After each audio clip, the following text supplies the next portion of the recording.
संविधान म्हणजे काय? भाग 4.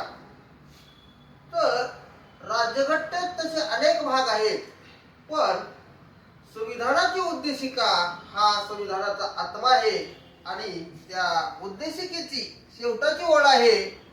हे संविधान आम्ही स्वतः परत अर्पण करून घेत आहोत.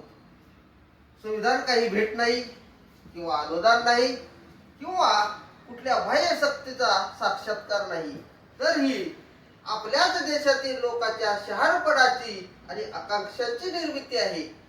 संविधान भारतातील कोणत्याही एका घटकाकडून आलेले नाही. त्याच्या निर्मिती प्रक्रियेत देशातील प्रत्येक प्रदेश, धर्म, घटक आणि संस्कृती याचे प्रतिनिधित्व करणाऱ्या सुमारे 300 जणांच्या संविधान सभेने संविधानाची निर्मिती केलेली आहे. त्या संविधानावर प्रत्येक भारतीयाचा समान अधिकार आहे. मग ती व्यक्ती कोणत्याही धर्माची, जातीची, पंथाची, लिंगाची, भाषेची, प्रांताची, शैक्षणिक स्तराची किंवा कुठल्याही वयाची असो, तिचा समान अधिकार या संविधानावर आहे.